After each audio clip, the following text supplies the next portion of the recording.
Regresamos con la hora clave. Recordamos que pueden interactuar con nosotros a través de la etiqueta numeral hora clave. Le damos la bienvenida a nuestro invitado Freddy Rincón Noriega, reconocido historiador. Bienvenido. Gracias, Manuel. Estamos encantados de tenerte aquí porque este tema de la transición, cuando la época de López Contreras es apasionante, porque además tiene muchas diferencias con lo que estamos viviendo nosotros aquí o podríamos vivir. En el caso de la época de López Contreras, había gente que quería vivir en libertad, pero no tenían experiencia de vivir en libertad. Entonces me parece que eso puede haber sido un problema. Nosotros aquí tenemos la experiencia de los 40 años de democracia. Ahora, allá debe haber sido un gran problema, Freddy, porque para que esa gente aprendiera democracia, aprendiera a ejercer el poder de una manera inclusiva y eficiente. La primera cosa que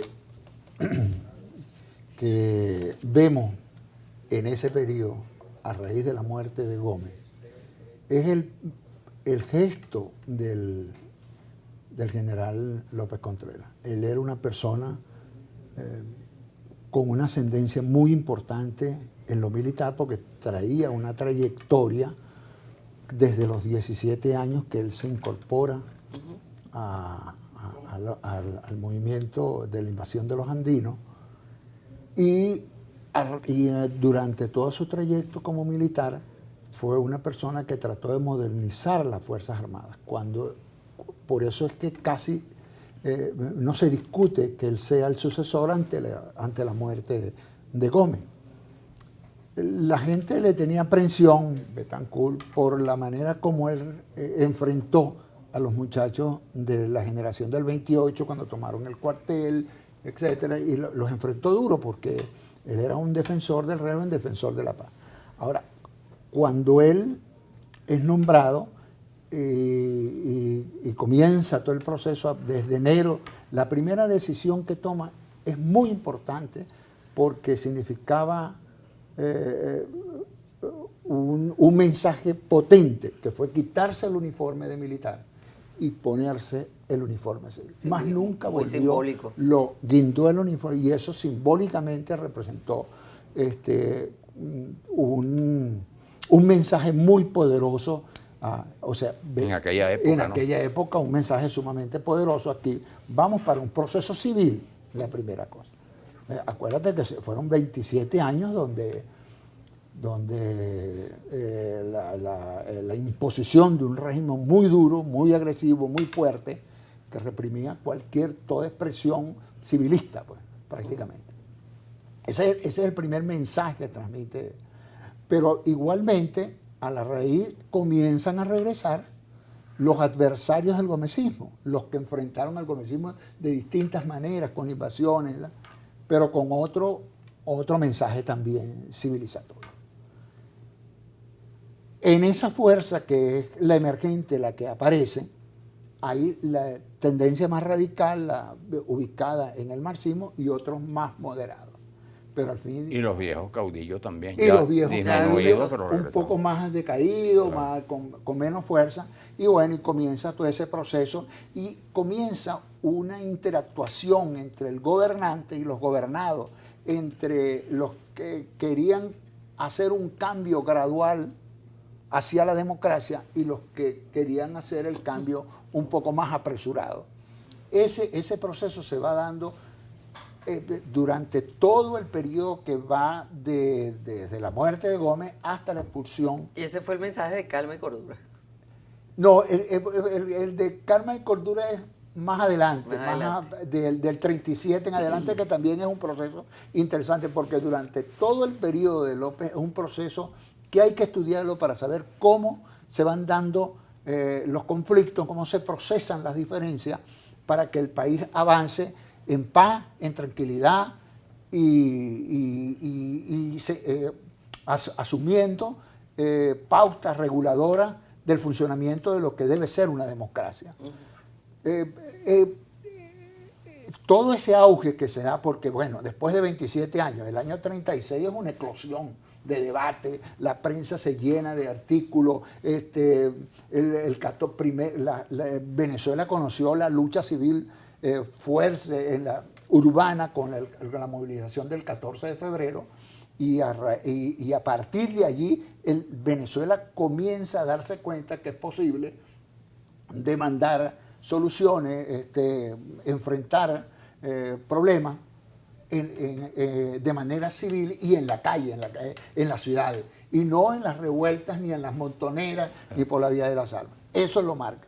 Y se está dando un escenario internacional muy interesante también, en aquel momento en el mundo, lo que está ocurriendo en Europa. Sí, y sobre todo a partir de que arranca la guerra civil, claro, todos los preparativos de la Segunda Guerra Mundial, todo eso se va dando.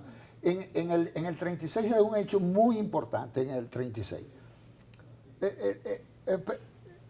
Los sectores democráticos, progresistas, levantan la idea de la unidad.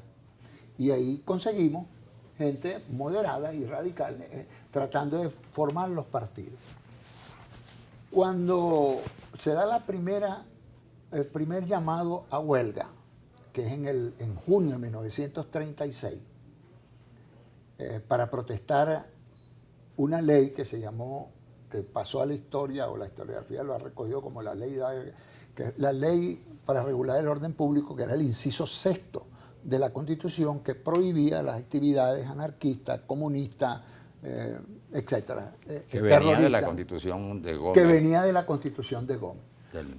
Pero antes de eso era muy importante también destacar que al llegar Rómulo, que desde ese momento, Hobbit, empezó un debate sobre la continuidad del gobierno, o sea, darle constitucionalidad al gobierno, que fue el Congreso de Abril, donde se nombra presidente a López Contreras, constitucionalmente.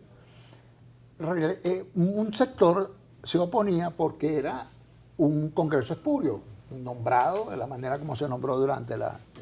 Pero los moderados dijeron no, lo importante es que haya continuidad y que se establezca un régimen presidencial apoyado por una constitución. Claro, pues la ruptura total hubiera planteado otro escenario. Exactamente. Entonces ahí es donde Rómulo hablaba de ir al Congreso con el pañuelo en la nariz. No votar con el pañuelo, sino ir al Congreso, apoyar al Congreso con el pañuelo en la nariz, y triunfó ese sector. Ese sector triunfó, sin embargo, bueno, quedó los resquemores de los que siempre en todos los procesos políticos siempre hay el extremismo, los más radicales y los moderados. Eso siempre lo vamos a conseguir en cualquier sociedad, en cualquier proceso. Y en esa transición, Freddy, también algún tipo de represión, aunque no fuera la misma de cuando Gómez, debió haber existido algún tipo de control sobre los medios de comunicación. ¿Cómo se manejó eso? Bueno, hubo un cambio significativo durante... Claro, pero como la gente que quería, que no quería nada de eso, porque siempre los hay, como dices tú, cómo fueron manejando inteligentemente aquello para aprovechar los nichos de libertad democrática de que se disponían. Por eso, entonces, frente al el Congreso de Abril se produjo una primera unidad de toda la fuerza y se vencieron los extremos y se marcha, pues. Y se marcha, sigue la evolución, siguen las confrontaciones, los pedimentos. López crea, junto con destacadas figuras, hace el programa en febrero. El 21 de febrero anuncia, son una serie de soluciones a los problemas inmediatos. Y bueno, y el país va avanzando, pero en ese conflicto que señalaba ahora, de 1936, se programó un paro de 24 horas. Pero fue tal la acogida, que empezó la presión sobre los líderes de convertir un paro que era de 24 horas en una huelga general. Eso, por supuesto, terminó en un gran fracaso. El gobierno se preocupó demasiado, tomaron fuerza a los sectores conservadores, los herederos del gomecismo se apoyaron, a pesar de que se estaba discutiendo incluso la ley de expropiación de los bienes de Gómez. Pero que habían sido castigados ya muchos de los beneficiarios de la dictadura, ¿no? Sí, y frente a eso el gobierno apretó la tuerca y reprimió y salieron totalmente derrotados. Después no les permitieron la legalización de lo que yo llamo el primer PDN del 36, sigue la evolución, viene la huelga petrolera en diciembre del 36, también la conminan a suspenderla por medidas ejecutivas, los sectores conservadores fuertes, y mientras los sectores progresistas, democráticos, los sectores emergentes tienen que retroceder. Y bueno, y finalmente terminan con la expulsión de 38 dirigentes en marzo de 1937. Ese episodio, a partir de allí, unos van al exilio, y le informo, era un exilio de un año y medio, no claro, como, no era una cosa el exilio fue, y entonces aquí comienza una moderación en el tipo de represión. No es la